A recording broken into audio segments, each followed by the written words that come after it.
Done. हां बोला sir, काय झालं आहे तुमचं? आम्हाला पोलिसांनी सुद्धा सहकार्य केलं आहे, डॉक्टर साहेबांनी सुद्धा सहकार्य केलं आहे आम्हाला. आम्ही सरळ आहे, आमचं जे डॉक्युमेंट्स आहेत ते व्यवस्थित आहेत, आमचा मालसुद्धा चांगला आहे. पण आम्हाला ह्याच्या पाठीमागे हॅरेसमेंट जो करायला लागलेत त्यांचा तुम्ही शोध घ्या. प्राईम मिनिस्टर साहेबांना एवढीच विनंती आहे की CMला की साहेबांनी जवळ म्हणजे होईल तेवढ्या लवकरात लवकर जे आम्हाला हॅरेसमेंट करायला लागलेत त्यांचा शोध घ्या. ते आत्ता त्यांना पाहिजे बोलवून त्यांची मिटिंग लावायला लावा आणि आम्हाला योग्य तो न्याय द्या. हॅरेसमेंट म्हणजे काय?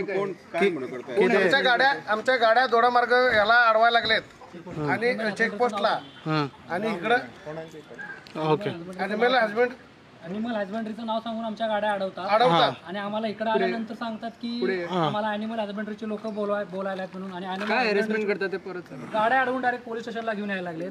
तुम्ही आमच्यासोबत बोला, आमचा माल चांगला नाही, हे नाही, डिसीजेस माल घेऊन येत आहे म्हणून सांगतात. ब्रॉयलर आणतात तर डिसीजेस घेऊन येत आहे म्हणून सांगतात. आता आम्ही ॲनिमल हजबंडरीकडे चेकिंगला दिल्यानंतर आमचा मॉल रिपोर्ट क्लिअर आहे. त्यांनी पण आम्हाला चांगलं सहकार्य दिले, तुम्ही तुमच्या गाड्या घेऊन जावा म्हणून सांगितलेत.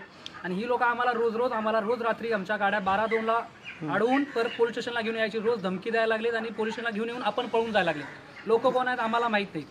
पण आम्ही त्यांना पोलिसांनी नावं दिले, आम्हाला कॉन्टॅक्ट करायला ज्यांनी कंप्लेंट केली त्यांनी की लोक आता फोन उचलत नाही, पोलिसांचे सुद्धा फोन उचलायला तयार नाही.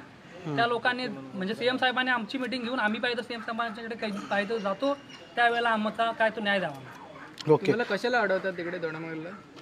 माल डिसीजेस घेऊन आमच्या असोसिएशनला या म्हणतात त्यांनी युनियन तयार केले ना, त्या युनियन मध्ये येऊन आमच्यात सामील व्हा म्हणतात त्यांनी. आणि त्या आमच्या गाडीवाल्यांना ते आम्हाला भाडी देणार आणि त्यांनी सांगतील तिकडे आम्ही माल टाकायचा, त्यांनी सांगतील तो माल आम्ही बुकिंग करायचा. आज आमच्यापेक्षा म्हणजे आम्ही जो माल देतो त्याच्यापेक्षा त्यांनी चांगला देणार असं सांगतात. पण माल चांगला आमच्यापेक्षा माल चांगला कोण दिवशी आम्ही सांगतो तुम्हाला. पण आणि बाकी आम्हाला म्हणायचं आहे की त्यांना जे लोक तुमच्याकडे कंप्लेंट घेऊन येतात ना त्यांना आम्हाला आमच्या समोर येऊन ह्या समोर मीटिंग करायला लावा. तुम्ही कुठून घेऊन येतात हा माल? आम्ही महाराष्ट्रातून माल घेऊन येतोय, कर्नाटकमधून घेऊन येतोय, क्वालिटी कंपनीचा आम्ही माल घेऊन येतोय. आमचा मॉल A1 असतोय, डॉक्टर सर्टिफिकेट सुद्धा आमच्या सोबत असते पक्ष्यांचं. त्याच्यामुळे आम्ही तो माल घेऊन येतोय. त्याला आम्हाला ते सांगतात की तुम्ही डिसीजेस घेऊन येताय म्हणून आज आम्हाला रात्री 2 पासून आमची गाडी अडवून थांबले आणि आज इथं थांबून आम्हाला चेकिंगला आणले. रिपोर्ट तरी आमचा क्लिअर आहे. आमच्या कोंबड्या मेलेली जबाबदारी कोण घेणार सांगा? कितले कोंबड्या आहात? गाडीमध्ये 700 कोंबड्या होत्या, त्याच्यात आम्ही थोड्याशा खाली केल्या होत्या. आता 300-350 कोंबड्या गाडीमध्ये आहेत. त्यांना रात्री काल संध्याकाळी 5 वाजल्यापासून गाडीला फीड नाही आहे, त्यांच्या पोटात फीड नाही. आता ते मरत नाहीत, आम्ही काय करायचं? ओके. कोण तुमका खबर आहे? कोणी आडयला त्याचे नाव बी किती खबर आहे? दामोदर बावचीकर, JK आणि रवी नाईक. सॉरी तुषार नाईक. हां ओके. याने ओके. आणि कोणतो आणि त्याच्याबरोबर अजून 2-4 जण आहेत. ते आम्हाला टोटल हॅरेसमेंट करायला आलेत आणि आमच्या ड्रायव्हर लोकांना दादागिरी दाखवायला आलेत की आम्ही 2-4 दिवसानं गाड्या येऊन पकडणार आणि अशा पोलीस स्टेशनला येऊन लावणार. आमच्याकडे गाड्या भाड्यानं म्हणतात ते, ह्यांच्याकडे भरू नका, आम्ही तुम्हाला भाडी देतो असं सांगतात ते लोक. साहेब मला रात्री त्यांनी 2 तास रस्त्यावर थांबवले, पोलीस स्टेशनला पण यायला नाहीत. आमचे फोन काढून घेऊन रस्त्यावर 2 तास आमचे माणसं येतात तिथं थांब, पोलीस स्टेशनला नेतो म्हणून अर्ध्यात थांबवले. गाडीचे ड्रायव्हर आहे, काळोखात नेऊन थांबवले आम्हाला 2 तास एका ठिकाणी. काय म्हणून थांबवले? आमची माणसं येतात, तुम्हाला हलता कामाने हलायचा अधिकार नाही. फोन काढून घेतले आमचा, हल्ला तर अजिबात आमच्याशी गाठ आहे, हल्ला तर इथं येतो. पोलीस स्टेशन पुढे होतं पण तिथे न्यायला नाही, त्याच्या मागे काळोखात नेऊन आपली गाडी 2 गाड्या समोर लावून तिथे येऊन आम्हाला झोपायला सांगितले तिथे. ओके. तुम्ही आणखीन पण गाड्या अडवल्या? हो, 3 गाड्या अडवून ठेवलेल्या त्यांनी. आणि ज्या टायमाला आम्ही यायच्या पहिला अर्धा तास ते पुढे आले आणि मग त्याच्यानंतर आम्ही तिथं जाऊन PSIना सांगून आम्ही त्या गाड्या पाठवून दिल्या. पण ही गाडी आमची परत त्यांनी येऊन ओल्ड गोव्यामध्ये अडवून तिथं शेवटी ही आम्हाला त्रास दिला. आता हॅरेसमेंट किती दिवसापासून चालू आहे तुमचं? हे आता 6 महिन्यापासून चालू आहे. 6 महिने त्यांच्या युनियनचं प्लॅनिंग चालू आहे, पण आम्ही त्याच्यामध्ये हे नव्हतो. आम्ही त्याच्यासाठी स्ट्राईक केलं होतं. पण स्ट्राईकला काय झालं, खालचे गोव्याचे जे ट्रेडर आहेत ना त्यांनी माल दिल्यामुळे आम्हाला भरपूर लोक त्रास दिले. आमची कस्टमर आमच्यापासून मोडली गेली आणि रेट विक्री जास्त करायला लागली. त्यांचे असोसिएशनाचे अटी काय होते? त्यांची डिमांड आहे की आम्ही सांगेन तिकडे माल बुकिंग करा, आम्ही सांगेल तिकडे टाका, आमच्या थ्रू आपण ट्रेडर होणार ती लोक आणि आम्ही फक्त त्यांच्या अंडर खाली भाडी मारायची, एवढाच त्यांचा विषय आहे. आम्हाला ते मान्य नाही. आम्ही माल बुकिंग करून आणि आमचे कस्टमर आम्ही सांभाळतोय, पण त्यांना आपल्या अंडर खाली धंदा करा असं बोलायला लागले ती लोक. असोसिएशन आहे ते त्यांचं. कशाला मान्य नाही आहे तुम्हाला? आम्हाला त्यांनी सांगणार त्या रेटला भरायचं, त्यांनी सांगणार ते द्यायचं, हे आम्हाला मान्य नाही साहेब. का मान्य नाही? आमचा धंदा आम्ही इतक्या वर्षापासून धंदा करत आलोय साहेब. 1999 पासून आम्ही साहेब धंदा करतोय, पण आजपर्यंत असं आम्ही कधी आम्हाला कोणी अडवलं नव्हतं किंवा कोणी काही बोललं नव्हतं. हे गेल्या वर्षीपासून काहीतरी युनियन बनवायचं प्लॅन केल्यात आणि त्या प्लॅनमध्ये हे आम्हाला पहिल्यांदा सांगितले की त्या लोकांनी तुम्ही युनियनमध्ये या, बारकोड घ्या आणि नंतर त्याच्यात बोला की तुम्ही आम्हाला म्हटले की आपण कस्टमरकडून आपले तुमचे पैसे वसूल करून घेऊया, त्यांच्याकडून माल व्यवस्थित मार्केट डिपेंड ठेवूया, म्हणजे रेट चढ उतार करूया नको असं आम्हाला बोलले. त्यामुळे आम्ही त्यांना होकार दिला होता. पण त्यांनी त्याच्यानंतर आमच्याकडून पैसे घेतले आणि आम्हाला सांगितले की पैसे तुम्ही 25,000 आत्ता लगेच भरा, नसेल तर लेट भरला तर 35,000 भरायला लागतील असं सांगून आम्हाला त्याने आत्ता युनियनला सांगतायत की ते लोक तुम्ही आमच्या अंडरखाली धंदा करायचा हे बोलतायत. हे आम्हाला मान्य नाही. ओके. किती लोक जॉईन झाले, कोण जॉईन झाले त्यांना तुमच्या तर्फे? आमच्या महाराष्ट्र आणि कर्नाटक मधून सर ज्या वेळेला आम्हाला सांगितलं होतं ना की बाबा तुम्ही मार्केट डिपेंड म्हणजे मेंटेन राहण्यासाठी आपण रेट देऊया, त्यावेळेला आपण सगळे त्यांच्यात सामील झालो होतो. पण ज्या वेळेला त्यांनी बोलले की तुम्ही आमच्या अंडरखाली धंदा करा, त्यावेळेला आम्ही नाही म्हणून सांगितलेलं आहे. आमचे महाराष्ट्र कर्नाटक मधून कोणी त्यांच्या सोबत नाही आहे. आमच्या मार्केटमध्ये साहेब पेमेंट अडकलेलं आहे. ते आम्ही म्हटलं आमचं पेमेंट अडकलेलं आहे, आम्ही तुम्हाला तुमच्यासोबत कसं येऊ? तर ते म्हणतात ते मार्केटचं पेमेंट तुमचं तुम्ही बघा, आम्ही सांगितलेलं का तुम्हाला म्हणतात अडकवायला पेमेंट क्रेडिट द्यायला आम्ही लोक बोललो होतो का म्हणून विचारतात ते. आता जे हॅरेसमेंट झालं ह्याच्यावर तुम्ही कंप्लेंट करणार आहे? कंप्लेंट करणार सर. आम्हाला रोज रोज त्रास होत असेल तर आम्ही करणार सर. आम्ही डेली जातोय, असं त्रास झाला की आम्हाला जो त्रास होणार आहे तो त्या तिघा चौघांच्या याच्यापासूनच आम्हाला जो इथून पुढे त्रास होणार आहे, आमचे गाडी फोडणे किंवा आम्हाला मारामारीचे हे ज्या धमक्या ज्या येत आहेत ते त्यांच्या लोकांच्यामुळे होणार आहे. त्यांच्यापासून आम्हाला धोका आहे.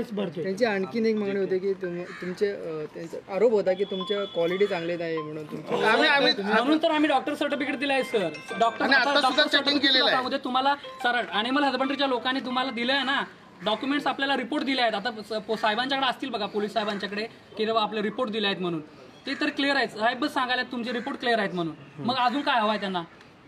तुम्ही जे चिकनच्या पॉईंटवरून घेऊन येतात तिकडूनच गोव्याची घेऊन येतात? तिथूनच घेऊन येतात सर. आणि त्या कंपनीचं नाव बाद करायला लागले ती फुकट लोक. जो दामोदर बावचीकर आहे ते त्या कंपनीचे वर्कर होते स्टार्टिंग. ओके. क्वालिटी कंपनीचा माल भरतोय साहेब आम्ही. क्वालिटी म्हणून बेळगावमध्ये कंपनी आहे, नंबर 1 कंपनी आहे सर ब्रॉयलरची. त्यांची डॉक्टर सर्टिफिकेट डेली डॉक्टर जाऊन चेकिंग करूनच माल भरायला परवानगी देतात. पण ती आम्हाला इंडियन आर्मीला, आपल्या इंडियन आर्मीला त्यांचं पूर्ण चिकन जाते सर.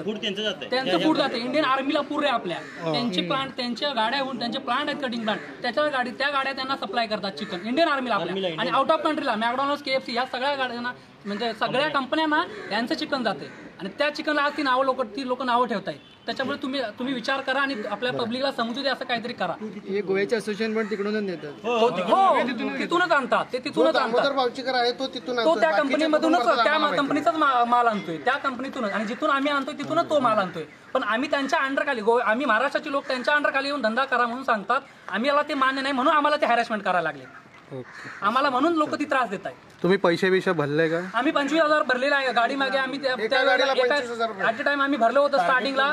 त्यामुळे आम्ही 4 गाड्यांचे पैसे आम्ही ऍट अ टाइम 1 लाख भरलेले आहेत त्यांच्यासाठी. अशा बऱ्याच जणांनी त्यांच्याकडे पैसे भरलेले सुद्धा आहेत. अजून त्या पैशांचा त्यांनी विचार करत नाहीत, काय नाहीत. आम्हाला ते पैशांचा आम्ही त्यांना विचारत पण नाही आहे. पण आम्हाला डेलीची हॅरेसमेंट नको आहे त्यांची.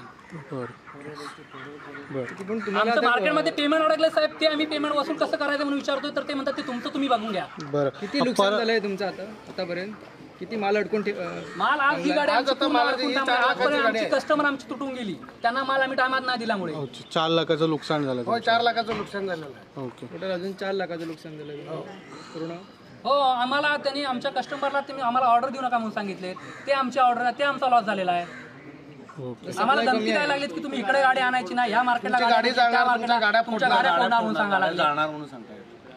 आता सप्लाय कमी आहे गोव्यात. हो, आम्ही सप्लाय आलाच नाही आमचा. मोजक्याच आम्ही पाठवल्या भिवून आम्हाला म्हटलं आम्ही काय होते ते होऊन पाठवल्यानंतर आम्हाला हे आज आहेत त्या त्रास केलेत त्यांनी.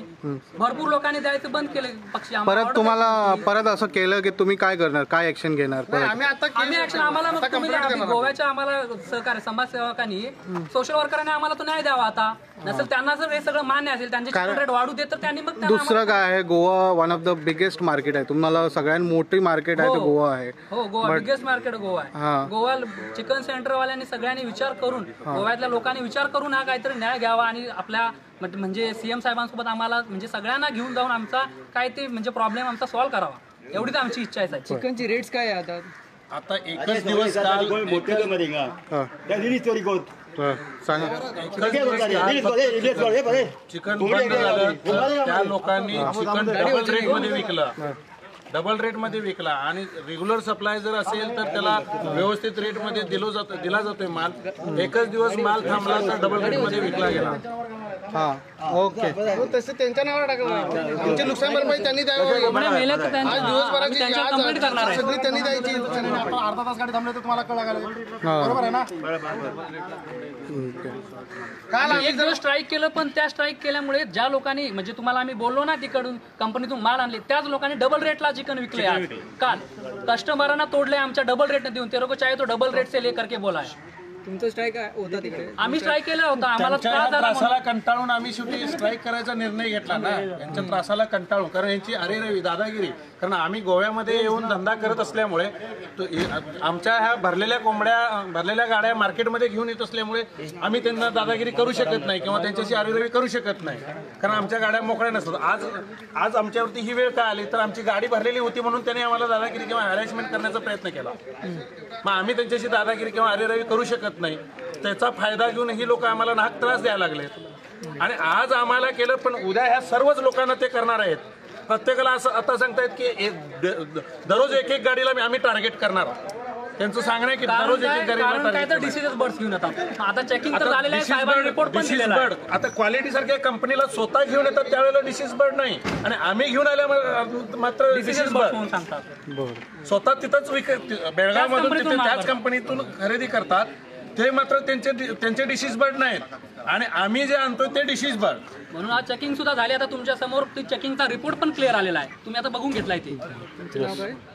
मी प्रथमेश धुरी. साहेब त्यांचं एवढंच म्हणणं आहे आज त्या असोसिएशनचं की पूर्ण धंदा जो कर्नाटकमधून पक्षी येतोय, महाराष्ट्रातून पक्षी येतोय, तो पूर्ण धंद्याचं पूर्ण धंदा आपण काबीज केला पाहिजे. आपल्या अंडरखाली आला पाहिजे. जे काय सप्लायर आहेत ते आपल्या अंडरखाली आले पाहिजेत. माल बुकिंग करणं, भरणं, खाली करणं सुद्धा टोटली गिरायकं आमची जी गिरायकं आज आम्ही जवळ 15 वर्ष झाली गिरायकं स्वतः उभी केलेत. एक 10 पक्षी टाकून उभा केलेत. या गिरायकं स्वतः आमच्याकडून काढून घ्यायसाठी हे सगळे प्रयत्न चालू आहेत. फक्त म्हणजे काय म्हणतात स्वतः कमाई करण्यासाठी, दुसरा त्यांचा हेतू काही नाही. आज फक्त आम्हाला टार्गेट म्हणून त्यांनी मार्केटमध्ये ठेवणार आहेत कमिशन ते स्वतः असोसिएशन म्हणजे पूर्ण गोव्याचा सपोर्ट नाही आहे त्याच्यामध्ये. आज 100 रुपयाचा पक्षी उद्या हेच युनियन 200 रुपयाला विकणार आहे. त्यावेळेला गोवा मार्केटला किंवा गोवा लोकांना त्रास होणार आहे. आम्ही आज जो पक्षी फक्त 5 रुपयाच्या फरकावरती आणून देतोय, 5 रुपयाच्या फरकावरती जो पक्षी आणून देतोय तोच पक्ष डबल रेटला काल विकला गेला आहे. काय म्हणजे यांचं ध्येय काय ते तुम्ही गोवा लोकांनी समजून घ्यायचं आणि आम्हाला काय असेल तो योग्य नाही तुम्ही द्यायचा आहे. आम्ही गोव्यात धंदा करायचा की नाही गोवा पब्लिकवरच आम्हाला गोवा पब्लिकवरूनच बरं विश्वास आहे. त्यांनी आम्हाला काय न्याय द्यावा. थँक्यू.